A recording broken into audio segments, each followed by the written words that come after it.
안녕하세요. 닥터공 혈관의원 원장 공기환입니다. 오늘은 무삭발 비절개 모발식을 몇 번 정도 할 수 있을까? 그런 부분에 대해서 아주 간략하게 말씀드리겠습니다. 제가 여러 번 말씀드렸습니다만 무삭발 비절개 모발식 같은 경우는 전 세계 모발이식 의사 중에서도 극히 일부 의사들이 능숙하게 할 수 있는 모발이식 방법이다라고 말씀드렸습니다. 이게 왜 이렇게 익숙하게 잘 안 되냐 그러면 저의 경험으로 보면 무삭발 비절개 모발이식은 선천적인 감각도 타고나야 되는 그런 부분이 좀 있는 것 같고요. 따라서 막연히 혼자 터득해서 해보기가 만만치 않습니다. 그래서 대부분의 의사들이 절개법하고 삭발 비절개법 상태에 머물러 있는 거죠.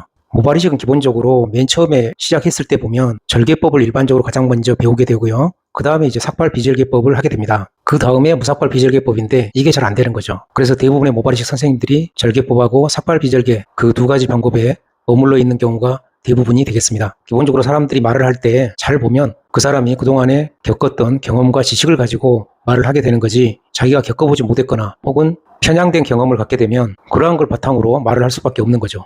따라서 모발이식에 국한해서 말씀드리면 무삭발 비절개 모발이식 같은 경우 대부분의 선생님들이 경험이 없거나 아니면 조금 시도해보다가 쉽게 말해서 실패를 해서 잘못된 경험과 지식을 가지고 있는 경우가 상당히 많습니다. 따라서 일반적으로 무삭발 비절개법에 대해서 그러한 분들이 말씀하시는 걸 보면 시간도 많이 걸리고 생착률도 뭐 어떻다 그러고 그리고 또 후두부 밀도가 또 어찌 된다 그러고 등등 자기들의 경험과 지식을 바탕으로 얘기를 하는 거죠. 그 각각의 개인분들의 말씀은 자기의 기준에서 봤을 때는 맞을 수 있는데요. 그렇지만 무삭발 비절개 모발이식에 대해서 더 많은 경험과 지식을 갖고 있는 사람의 입장에서 보면 잘못됐다라고 생각이 듭니다.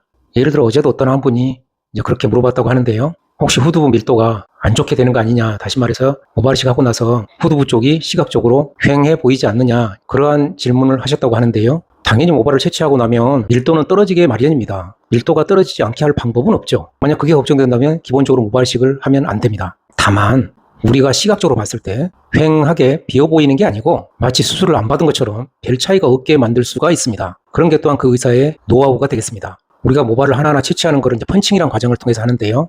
가끔 보면 타 병원에서 과거에 삭발 비절개 같은 이런 비절개를 받고 오신 분이 있습니다.